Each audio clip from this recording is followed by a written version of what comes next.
読める時も止める時も貧しい時も良い時もあげてください。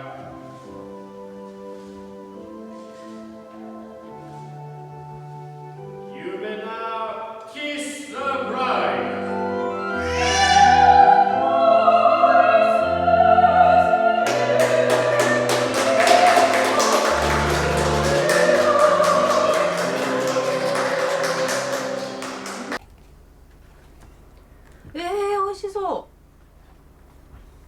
美味しそう。 Bon. Pour ce Français et sa famille, aujourd'hui c'est galette des rois. Mais une galette qui sera dégustée à l'autre bout du monde. À 34 ans, celui que nous appellerons Victor par souci d'anonymat est venu s'installer au Japon en 2015 et depuis 6 ans, il exerce un métier pour le moins surprenant. Ah! T'as de la vie, j'ai after eat.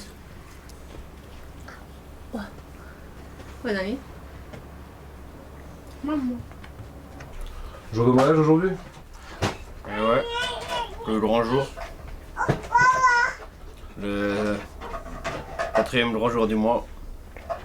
Stressé un peu ou pas? Non, ça va franchement. J'ai l'habitude hein. Victor est prêtre au Japon pour des mariages dits à l'occidental.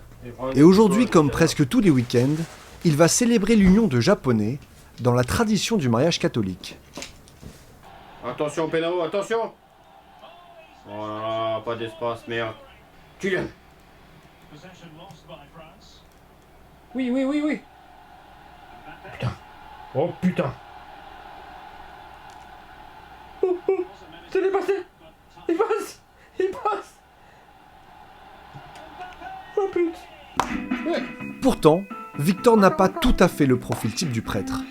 Après avoir obtenu un master en France, ce Parisien de naissance, qui a également vécu quelque temps en Russie et en Chine, a décidé de poser ses valises au pays du soleil levant pour suivre un ami. Il devait y rester juste 1 an grâce à un visa vacances-travail, mais il y est désormais bien installé puisqu'il est marié à une japonaise, avec qui il a eu un petit garçon, et bientôt une fille, qui arrivera dans les prochaines semaines.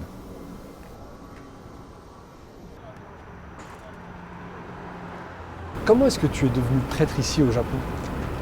Bah, je suis tombé sur une annonce sur internet, un site réservé aux étrangers. Bah, j'ai eu un entretien.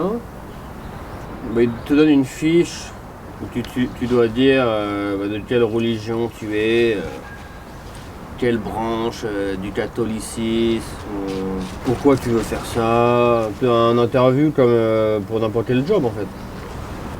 Et donc toi, tu as dit que tu étais catholique? Franchement, honnêtement, j'ai mis quoi? J'ai dû mettre. Bah oui, sinon j'aurais pas été pris. Hein. J'ai mis. Franchement, honnêtement, je me rappelle même plus. J'ai dû mettre catholique, chrétien, ouais, bon, un truc un peu commun, j'ai dû mettre, je pense. Mais c'est vrai ça? T'es baptisé? Moi, non, je suis pas baptisé, mais. Ça, c'est dans la tête, la religion. C'est la foi, honnêtement, c'est. Est-ce que tu te considères comme chrétien? Chrétien, c'est un grand mot. Mais on va dire que je me considère pas totalement athée. Du coup, moi, plutôt agnostique. Ouais, c'est un. Honnêtement. Ouais, non, ouais, je sais pas. それでは皆様ご起立ください。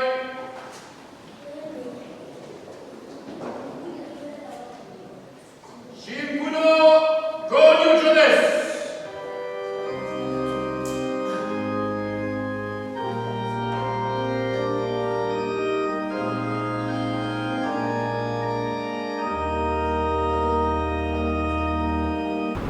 Et t'as fait une formation? Ah, une formation, c'est vite dit. J'y suis allé peut-être une ou deux fois. C'était franchement 1 heure ou 2 max. J'étais avec une autre personne comme moi, un étranger qui venait de débarquer. On savait pas trop où on était. Et en gros, on a été formés, mais vraiment, c'était vraiment super rapide. Hein. par un missionnaire qui nous a formés du coup. Lui c'était un vrai de vrai on va dire. Un Sud-Africain. Et moi, la personne qui était à côté de moi, qui est d'ailleurs qui est devenu mon ami, on se demandait un peu ce qu'on foutait là. Vraiment. Et au final, on a vu qu'on était pareil, donc du coup, on s'est dit que bon, en fait, tout le monde était comme ça en fait. La tenue, par exemple, on te la donne? C'est toi qui dois l'acheter, tu dois tout acheter, ton manuel, ton sac, tout, pantalon noir pour costard, chemise, cravate, c'est toi qui payes toute ta poche. La Bible, c'est toi qui payes tout. Où est-ce que ça s'achète une tenue de prêtre? Moi, la mienne, je l'ai achetée sur eBay sans leur faire de pub. Parce qu'en fait, mon collègue l'avait lui-même acheté sur eBay et c'est lui qui m'a recommandé de l'acheter sur eBay. Donc du coup, en fait, on a la même. Mais honnêtement, elle est super bien faite. Hein. Des finitions, velours et tout. Franchement, honnêtement. Ça coûte combien? Allez, on va dire environ 300 € quoi. 自分の経験を求める平田旦那恨みを抱か時を喜ばないで真実を喜ぶそして全てを信じ全てを信じ全てを望む全てを耐える Combien tu es payé pour un mariage? Pour un mariage, c'est 10 000 yens. En euros, ça équivaut à peu près à, on va dire, un peu aux alentours de 70-80 €. Quoi. Un bon mois, on va dire, j'en ai un peu plus de 10, un bon mois. Tu les fais à la chaîne. Hein. Ça peut arriver d'en avoir 3 par jour. Tu sais combien les mariés ils payent pour ce mariage? Vraiment, je sais pas, mais ils doivent bien raquer, je pense. Hein. Je pense que c'est minimum, je dirais peut-être, ça dépend des endroits, mais à mon avis, au moins 500 000. Hein.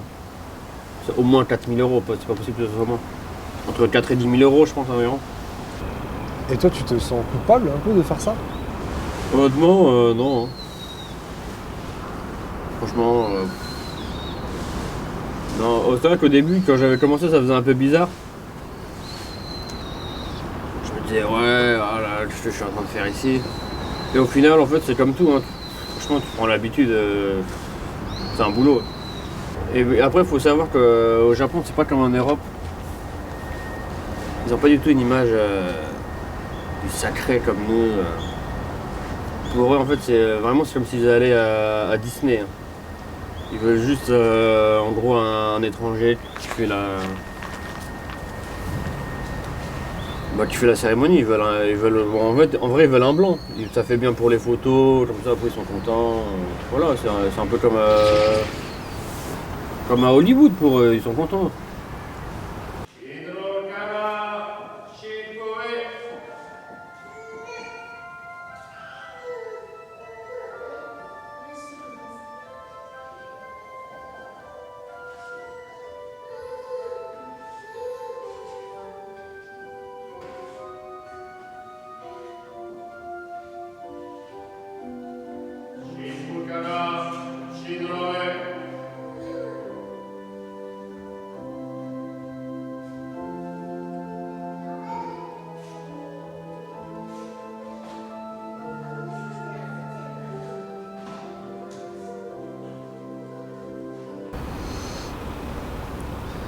Est-ce que légalement, ce mariage, il a une valeur?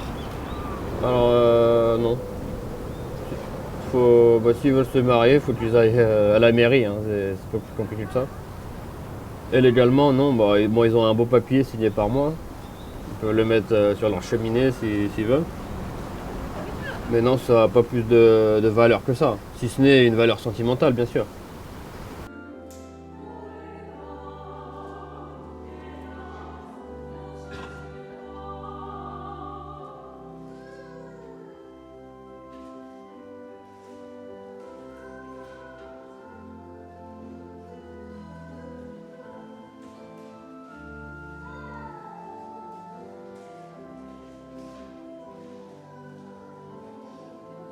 déjà les mariages sont faits dans des hôtels, donc du coup c'est même pas des vraies églises entre guillemets.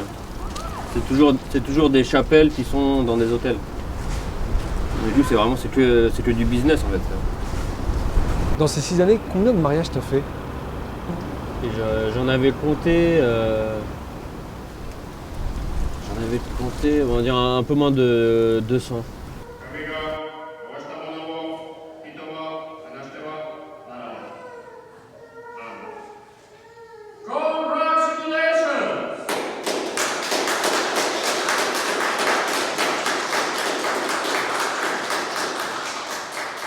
Un jour, j'y repense, ça me fait rire. Enfin, ce qui est d'ailleurs pas très marrant. Il y avait la mariée, qui était d'ailleurs franchement très jolie, très sympa. Et malheureusement pour elle, elle avait une main en fait. Elle avait une seule main et elle avait un moignon quoi, à l'autre main. Et il y a un moment dans le script, on doit dire poser la main droite sur la Bible. Et moi, en plus, j'avais un peu confondu. Je me rappelais plus trop comment on disait droite, gauche, midi, hidari. Du coup, je savais pas quoi dire en fait à la mariée. Et du coup, j'ai juste dit mettez votre main. Mettez votre main sur la Bible et du coup ça s'est assez bien passé, j'ai eu de la chance. Je crois que c'était la main droite en plus. Mais non, mais des histoires comme ça, il y en a beaucoup. Hein. J'ai déjà eu des sacrés énergumènes. Hein. Je pense même que honnêtement, je pense que c'était des gens liés, on va dire, je ne vais pas les citer pour pas avoir de problème, mais au trafic local. Et totalement bourrés pendant la cérémonie, en train de boire dans la chapelle. Mais vraiment bourrés de chez bourrés, en train de foutre le bordel, je savais pas quoi faire.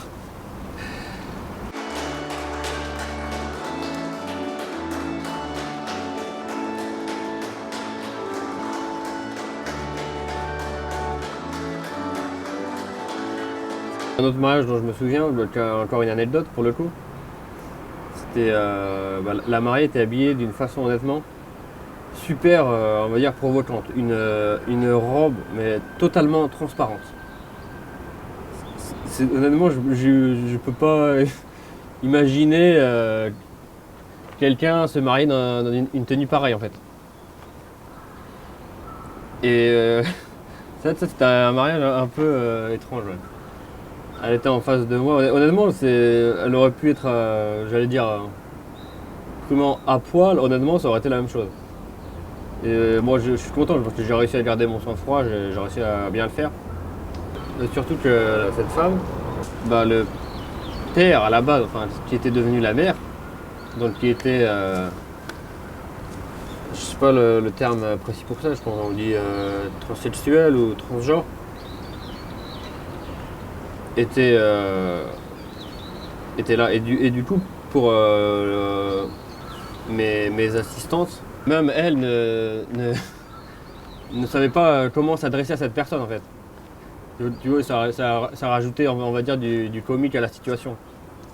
Moi j'avais de la chance de ne pas m'adresser à je pense que c'était à elle vu qu'elle avait une robe. À elle directement.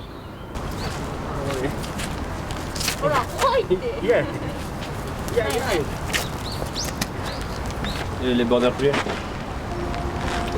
C'est la race de chien la plus intelligente. Le mien, ça a retardé à côté.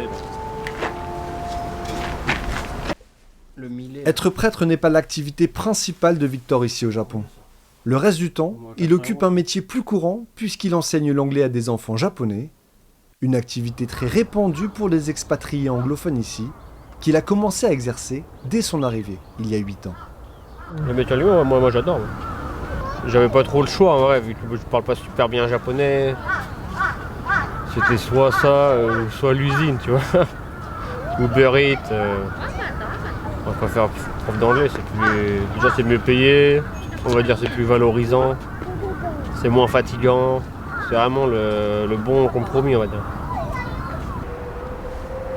Même s'il avoue aimer sa vie au Japon, la culture du pays, son climat, sa nourriture, Victor est conscient qu'il n'a pas choisi la facilité en s'installant à l'autre bout du monde et que la vie serait sans doute plus facile en France.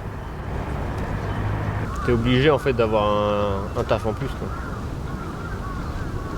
Surtout au Japon. Là. En France, je pense pas que ça soit comme ça. Hein. T'as tout qui est payé, tu sais, hôpital, retraite, t'as tout. Au Japon, t'as rien. Moi, je paye même pas la retraite, je paye juste mon assurance. C'est plus de 20% de mon salaire, hein, qui en plus est pas énorme. D'où les mariages, en fait. Les mariages, ça paye l'assurance. Victor dit réfléchir à un retour en France dans les prochaines années pour se rapprocher de sa famille et pour inculquer la culture française à ses enfants.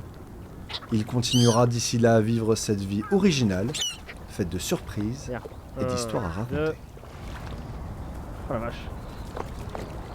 Aïe.